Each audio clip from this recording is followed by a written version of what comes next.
aquí con usted y con nosotros el maestro Alfonso Zárate, sociólogo, columnista en el periódico El Universal. Él escribe Los usos del poder todos los jueves, léanlo. Es lectura obligada. También es presidente del Grupo Consultor Interdisciplinario.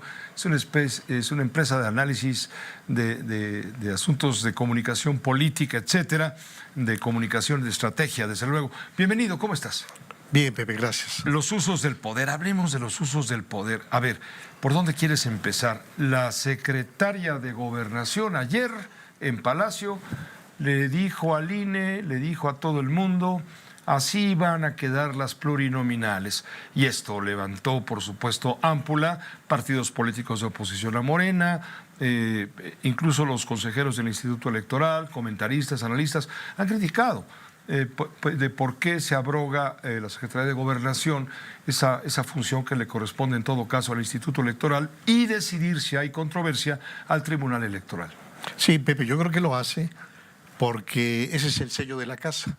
Finalmente, si tú observas cuál ha sido la manera de conducirse del propio presidente de la República como vértice de todo el sistema político, vemos que la parte del cuidado de las normas, de la urbanidad política está ausente. En el caso particular del presidente en su relación con Morena, por ejemplo, para ubicarnos sobre todo en fechas recientes, con toda claridad el presidente definió quién iba a ser la candidata a la presidencia. Desde años atrás de su destape, realizó toda la operación para que al final de cuentas ella resultara electa. Pero además, en aquella famosa cena en un restaurante al lado de Palacio Nacional, le indicó a los aspirantes a la candidatura y a los gobernadores cómo resolvería los resultados. Y entonces ahí mismo fijó cuál era la regla. La regla es la que gane candidata a la presidencia, el segundo coordinador en el Senado parlamentario, el tercero en Cámara de Diputados y el cuarto un puesto en el gabinete. Y uno se preguntaría en la ortodoxia, ¿le corresponde al presidente saliente decidir quién va a ser el coordinador parlamentario del Senado y de la Cámara de Diputados de una legislatura que ni siquiera ha sido electa? ¿Y quién va a ser secretario de Estado? ¿Y quién va a ser secretario de Estado? Entonces, digamos, esta actitud... No es ponerle bombas a Claudia. Sí, yo creo que Claudia va a recibir un país con una situación política de una polarización muy fuerte, pero económica también muy frágil, porque tiene compromisos que no puede desatender, especialmente en lo relativo a las pensiones, a los apoyos sociales.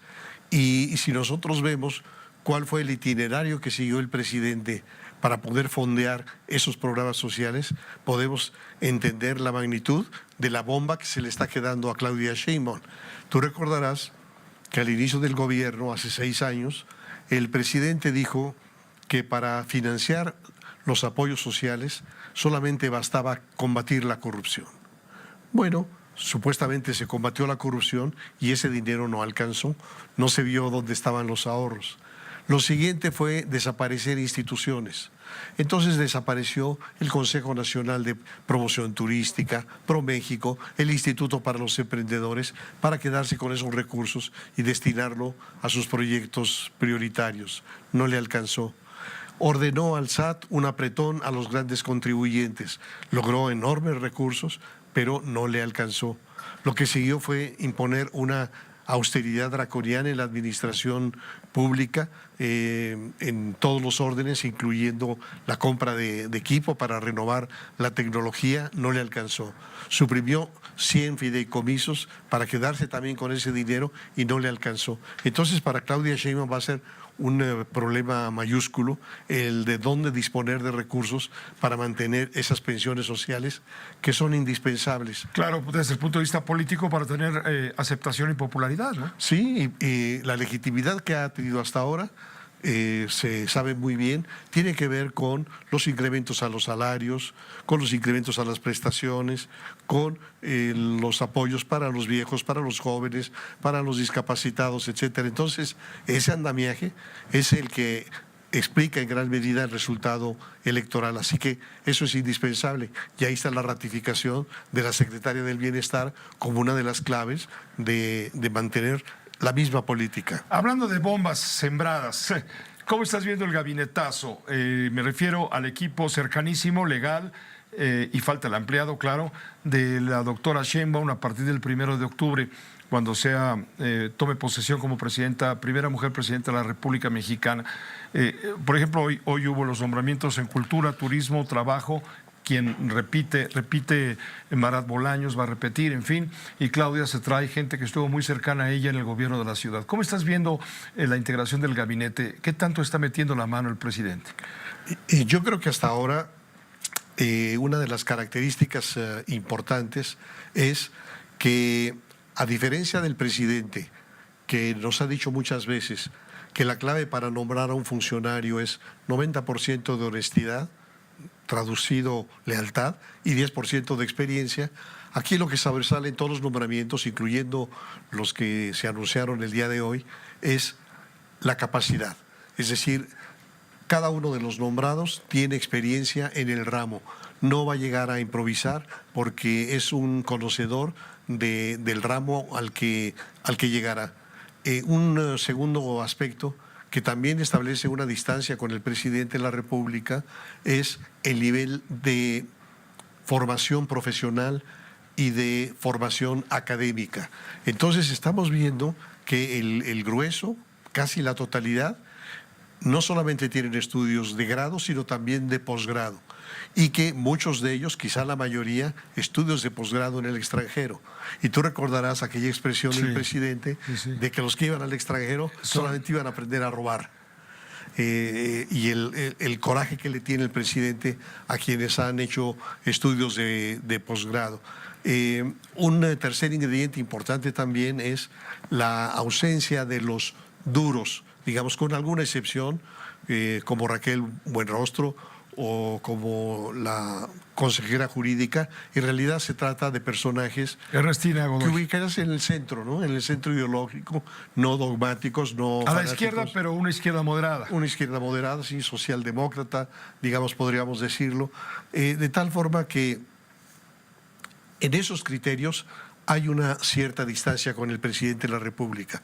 Pero por otro lado, a la hora en que ves la procedencia de cada uno de ellos, te das cuenta de que parece minoría los que dependen básicamente del grupo afín a Claudia, de quienes habían trabajado con ella en el gobierno de la ciudad o antes en la alcaldía Tlalpan. No, ahí están presentes figuras que tienen el sello clarísimo del presidente de la República.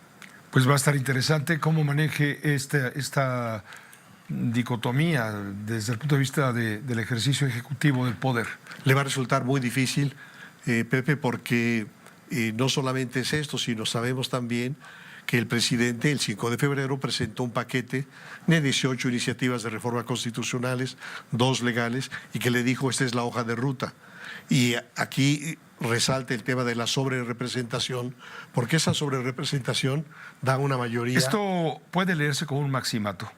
Yo creo que tiene similitudes. Uno puede decir que la historia nunca se repite porque las condiciones cambian, los tiempos cambian, pero sin embargo yo creo que la analogía es posible, que tenemos a un presidente que se niega a dejar de ser presidente. Bueno, esto que acaba de decir en la mañanera, en donde recomendó que permanezca en el próximo gobierno el director del Seguro Social, el titular de COFEPRIS, el subsecretario de Salud, esa es una manera muy grosera de estar dándole línea a la próxima presidenta. Yo creo que López Obrador no se va a retirar, que va a mantener una presencia muy fuerte, porque además él sabe que el grueso de los legisladores de Morena y de los aliados se la deben a él, no a Claudia. Que el grueso de los gobernadores se la deben a él, que las bases sociales son suyas, se las prestó a Claudia. Entonces, que los diputados y los senadores se la deben a él. Sí, que los gobernadores también, que las bases sociales se lo deben a Andrés Manuel López Obrador. Así que él tiene una gran conciencia y esto que acaba de decir, de sugerir que permanezcan, es una manera de repetir lo que ha dicho desde el primer día. ¿Quién manda aquí? Muchas gracias. Gracias, maestro Zárate. Alfonso, gracias como siempre. Es un placer escuchar al maestro Alfonso Zárate. Es también catedrático en política a través de los medios de comunicación. No me consta, por supuesto. Vámonos a una pausa breve, volvemos con más.